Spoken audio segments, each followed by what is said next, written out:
नमस्कार प्यारे विद्यार्थियों, हम आपकी कक्षा का छठा अध्याय बिहारी लाल जी के दोहे पढ़ रहे हैं।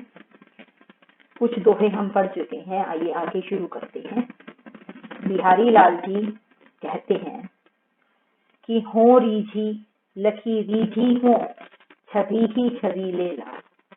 नायिका का एक माध्यम से बिहारी जी कह रहे हैं। नायिका अपनी सखी से कहते कि हो का अर्थ है मैं रीझी, कि मैं अपने नायक पर, अपने प्रिय पर रीझ गई। लखी रीझी हो, छवि ही छवि ले ला, कि मैंने देखा कि जब मैं रीझ गई तो मुझे रीझे हुए देखकर जो नायक है वे भी मुझ पर रीझ गए। अर्थात नायिका क्या कहना चाहती है कि नायक मुझ पर रीझे हुए हैं, यह देखकर मैं भी उन पर रीझ गई, और जब मैं उन पर रीझ गई तो वो भी मुझ पर रीझ गए। अर्थात रीझने का क्या है कि वे मुझे अच्छे लगे और मैं उन्हें अच्छी लगी, और जब हम दोनों एक दूसरे को अच्छे लगे, दोनों के मन मिले, तो ऐसे लगता था कि जो नायक है उसने अपने शरीर पर मालती माल का है, मालती के फूलों की माला पहनी हुई थी, और ऐसा लग रहा था नायक के शरीर की चमक और मालती के फूलों की चमक एक साथ होकर द्युति मिलत का है, दोनों की चमक मिल करके सोन जूही के समान शोभायमान हो रही। जो नायिका कहती है कि नायक का जो शरीर है वो कैसा था, स्वर्ण जैसा, सोने जैसा, और उन्होंने मालती के फूलों की माला पहनी हुई थी। जब उन दोनों की चमक, द्युति का है चमक, मिल करके एक हो गई तो ऐसे लग रहा था कि जैसे सोन जूही का पुष्प खिल गया हो। जैसे सोन जूही के पुष्प की शोभा होती है वैसे ही नायक की शोभा थी। जब वो मुझ पर रीझ गए, वो मुझसे प्रसन्न हुए, मुझसे प्रेम करने लगे, तो हो रीझी, मैं भी उन पर रीझ गई। जोग जुगती सिखिए सबे मनो, महामुनि नैन चाहत पिए अद्वैतता, काननू सेवत में। अब इस दोहे के माध्यम से बिहारी जी कहना चाहते हैं कि जिसमें से कोई योग साधना करता है, कोई महामुनि योग साधना करता है और उसे ऐसा लगता है कि योग जुगती सीखिए सब है, कि उसने जैसे योग की सारी युक्तियां सीख ली है, उसे योग की सारी बातें, सारे उतार चढ़ाव सब कुछ उसे समझ में आ गया है। जिससे से किसी मुनि को योग के सारे साधन, सारी युक्तियां सीख ली जाती है, तो क्या कहते हैं कि उसके जो नयन है मुनि के, वो परमात्मा से एक होना चाहते हैं, अर्थात परमात्मा से मिलना चाहते हैं। योग साधना के माध्यम से साधक ईश्वर से जैसे अद्वैत भाव रखना चाहता है, एक होना चाहता है। इसी तरह से क्या कहती है कि मैंने मेरे प्रियतम से, काननू सेवक में, मेरे प्रियतम से, नायिका कहती है कि प्रियतम से जब मैंने दीर्घ नैन कर लिया, अर्थात मेरे नैन मेरे प्रियतम से मिल गए, तो मैं उनसे एकाकार करना चाहती हूँ। अर्थात मेरा मन करता है कि मेरे प्रिय के साथ मेरे मन में, मेरे जीवन में किसी भी तरह की कोई दूरी न रहे। जैसे एक योगी ईश्वर से एकाकार कर लेता है, अद्वैत भाव स्थापित कर लेता है, इसी तरह से नायिका अपने आंखों को बड़ा करके अपने प्रियतम से एकाकार करना चाहती है। अब क्या कहते हैं बिहारी जी की, झीने पट, झीने का से पतला, महीन, पट का से वस्त्र, मैं झुलमुली झलकती ओप अपार, कि झीने अर्थात महीन और पतले वस्त्रों में झिलमिलाती हुई नायिका का शरीर, अर्थात उसकी असीम, अपार का से असीम, ओप का अर्थ क्या होता है, कांति और चमक, इतनी सुंदर लग रही है। सुर तरु की मनु सिंधु में लसती सब पल्लव डार, ऐसा लगता है। सुर तरु का अर्थ क्या होता है, देव तरु, सुर का अर्थ होता है देव, देव का वृक्ष, देव तरु, देव दारू का वृक्ष जो है, मनु का है मानो, सिंधु में अर्थात सागर में अपनी टहनियों और कोमल पत्तों के साथ शोभायमान हो रहा हो। ऐसा लगता है कि जैसे जो कल्प वृक्ष है, देव वृक्ष है, देवदारू का वृक्ष है, वह अपने वृक्षों की पत्तों, शाखाओं के साथ जैसे समुद्र में शोभायमान हो रहा हो, ऐसे ही नायिका का शरीर शोभायमान हो रहा है। खेलन सीखिए अली भलई, चतुर अहेरी मार, कानन चारी नयन मृग, नागर नर्म शिकार। अब जो नायिका है उसको उसकी सखी कहती, अली का है, हे सखी, भले ही चतुर अहेरी मार, कि तू जो है अपने कानों को छूने वाले आंखों रूपी, अर्थात भले ही चतुर अहेरी, अर्थात चतुर का अर्थ है वो जो बहुत सियाना है, अहेरी का अर्थ है शिकारी। तुम अपने आंखों से, जो आंखें कितनी सुंदर है, कितनी लंबी और विस्तृत है कि कान तक जाती है, तो उससे तुम कटाक्ष करके नर अर्थात मनुष्यों का शिकार करना सीख गई हो। अर्थात जिस तरह से शिकारी अपना शिकार करता है, इसी तरह से जो चतुर से चतुर और संयमी से संयमी व्यक्ति है, नायिका की उन आंखों को देखता है तो देखता ही रह जाता है, उसके आकर्षण में फंस जाता है। बिहारी जी कहना चाहते हैं कि नायिका का आकर्षण इस तरह का है, जैसे शिकारी शिकार को अपनी ओर आकर्षित करता है, ऐसे ही नायिका अपनी आंखों के कटाक्ष से सभी मनुष्यों को, चाहे वो कितना भी संयमी क्यों न हो, उसे अपनी ओर आकर्षित कर लेती है। रस श्रृंगार मजनू किए कंजनू भंजू में। रस श्रृंगार का अर्थ है श्रृंगार रस में, मजनू का अर्थ स्नान किए हुए, कंजनू भंजनू दैन।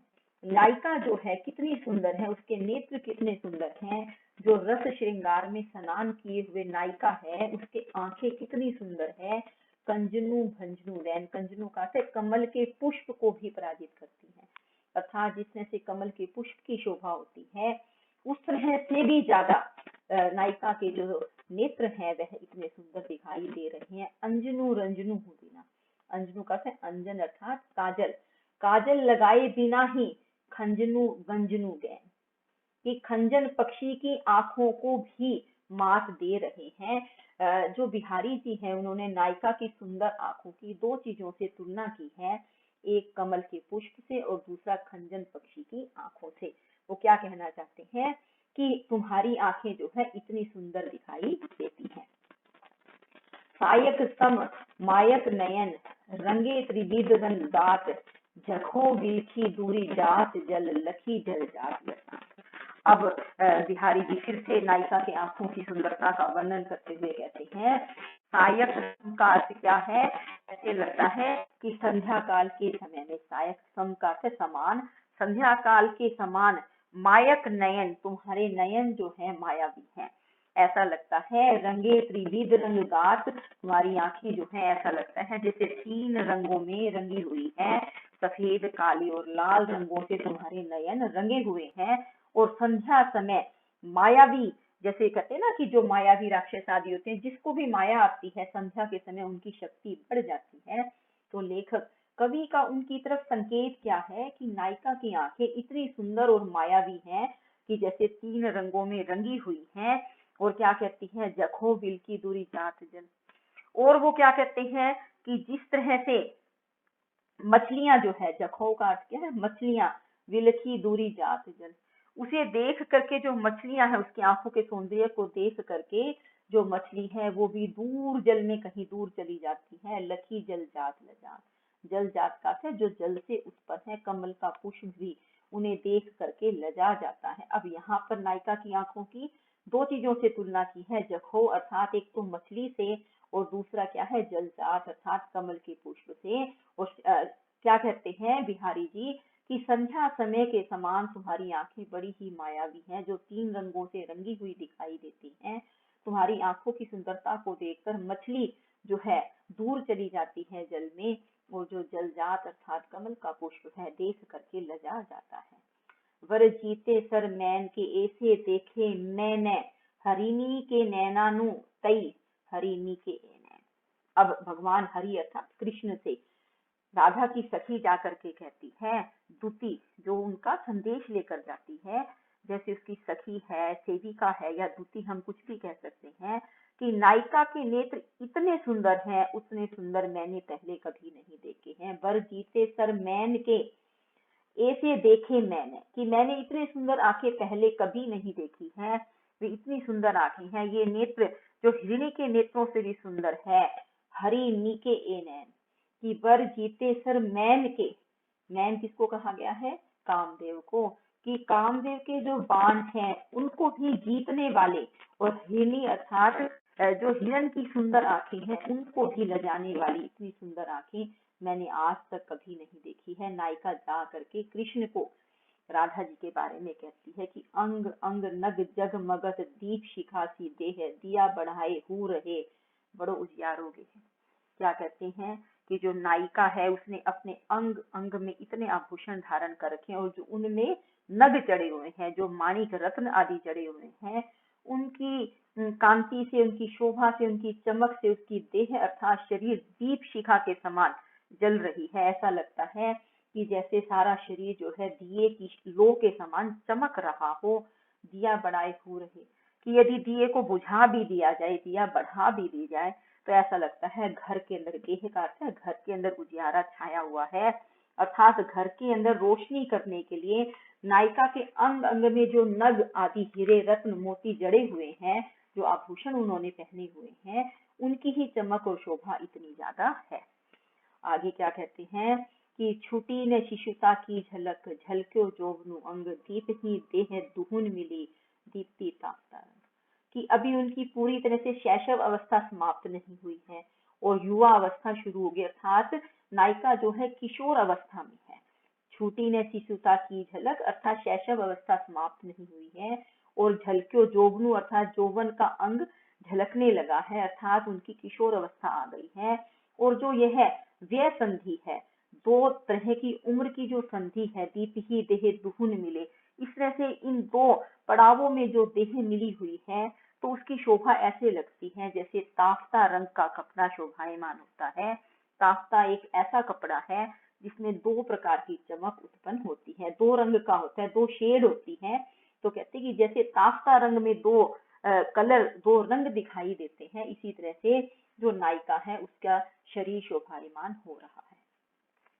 पत्रा ही तिथि पाइये वा घर के चहु पास नित्य प्रति पुण्यो ही रहे आनंद ओप उजास।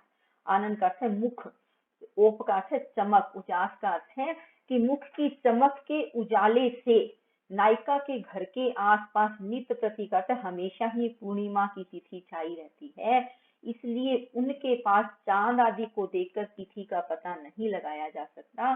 तिथि जानने के लिए पत्र ही देखना पड़ता है। क्या कहना चाहता है कि उसके आसपास तो हमेशा पूर्णिमा रहती है और जहां पर पूर्णिमा है तो अन्य तिथियों का पता नहीं चलता। उन तिथियों का पता लगाने के लिए क्या करना पड़ता है, हमें पत्र ही देखना पड़ता है, जिसे आप कहते हैं ना पंचांग, पत्र आदि देख करके ही तिथि का पता चलता है।